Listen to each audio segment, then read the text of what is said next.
Hey everyone, welcome to Align Podcast. Here, our goal is to touch on real life experiences alongside biblical examples in an attempt to position ourselves in line with God's will for us. In other words, this is where we align ourselves with God. I'm Tunde One. On this episode, we'll be talking about the power within you. Follow me as we journey along in this series and discovery.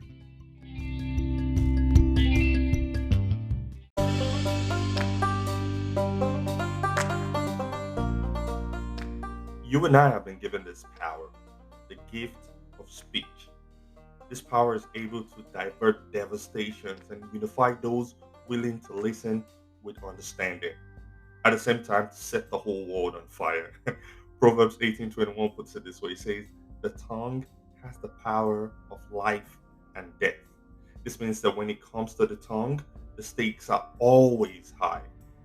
I want to take it a step further and say communication has the power of life and death. Oxford Dictionary defines communication as the imparting or exchange of information. This means that by communicating, you are influencing, imparting, transmitting, conveying something or information from one person to the next. So, on this episode, I would like to focus on three parts of communication: silence, speaking, and listening.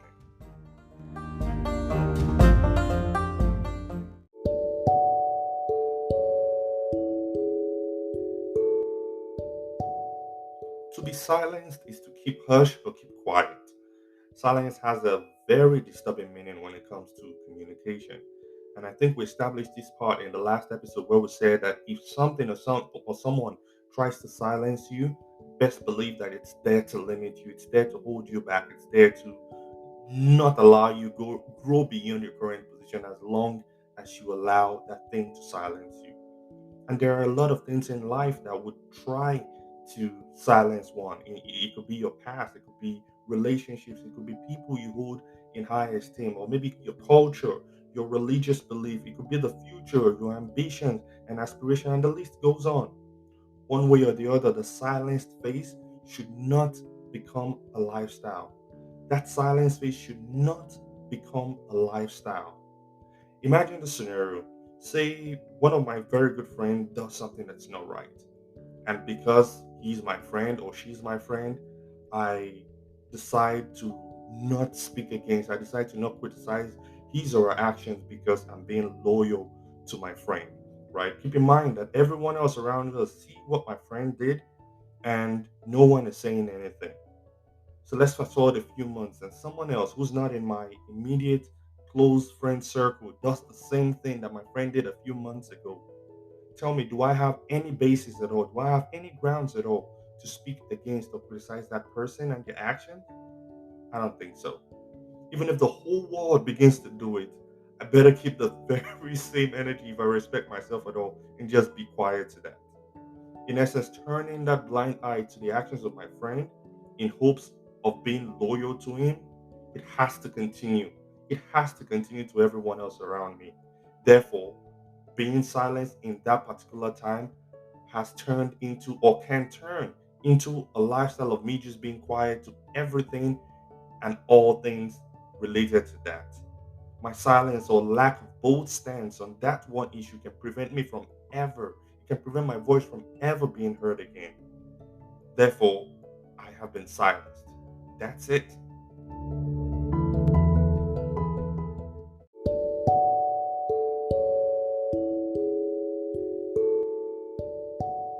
Speaking. With this, I would like to pose the question and unintentional responsibility of building for the next generation on our shoulders. Who is listening to you? Who is in your circle of influence? Who are you low key or high key responsible for? Who is listening to you speak? Whether we care to admit or not, there are always people looking up to us. There are always people looking to learn from us. There are always people looking at what we are doing.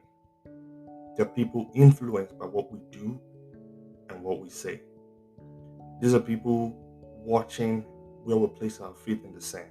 These are people watching and waiting, looking unto us attempting to imitate or even build their lives just like we have already done. There are people waiting to pick up the mic after we're done. What have you done to leave a worthy legacy for them to follow?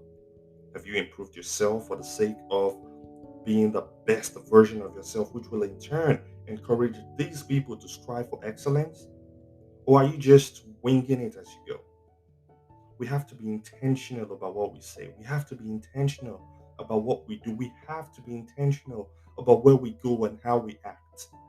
Romans 14, verse 15 says that if your brother or sister is distressed because of what you eat, you are no longer acting in love.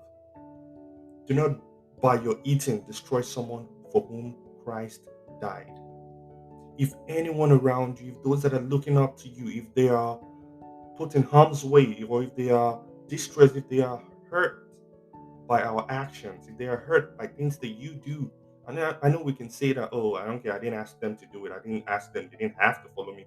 But you know for a fact that there are these people looking up to you. There are these people that are trying to and hoping that their lives would be like yours or trying to imitate you and be like you. If you know this and you still, with your actions, cause harm to them, the Bible is saying that you are no longer acting in love. Don't allow your actions cause harm or hurt to someone else. Let our words, let our actions, let it be with integrity, let it be with love. Let us positively impact the lives of those that are listening to us speak.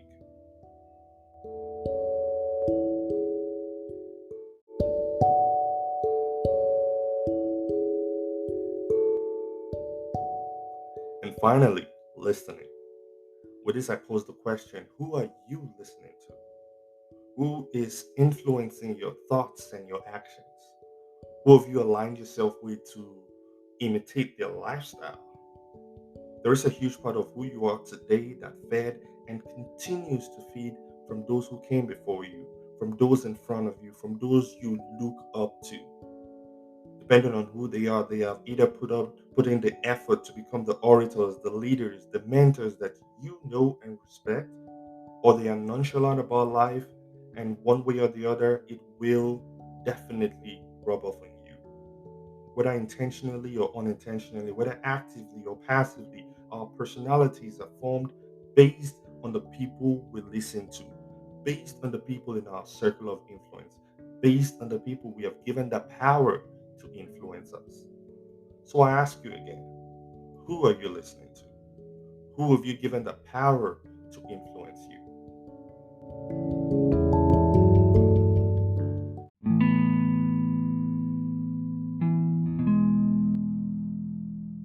So I want to leave you with these points to consider. Have you been silenced? Who are you listening to? Who is listening to you? If you've been silenced, I urge you to put an end to it. Speak up and speak loud, loud enough for those at the back to hear. If you're speaking, I urge you to own it. Own that stage. Own the fact that you are speaking and let everyone listen. Speak with confidence. Speak with love. Speak with your chest. If you're listening, I urge you to be selective. Be very selective of who you allow to influence you because you will possibly live a good bit of your life with their influence. I heard this a few days ago. It says, success is what you accomplish for yourself. Significance is the impact you make on others. And legacy is the impact you are making after you've left the stage.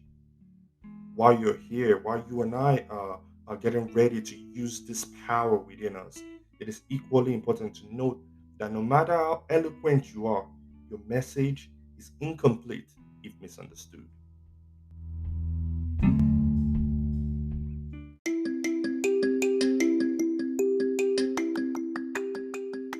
Well, thank you so much for listening to our live podcast. Be sure to take some time to listen to our other episodes and stay tuned for some exciting news as we have some resources in the works.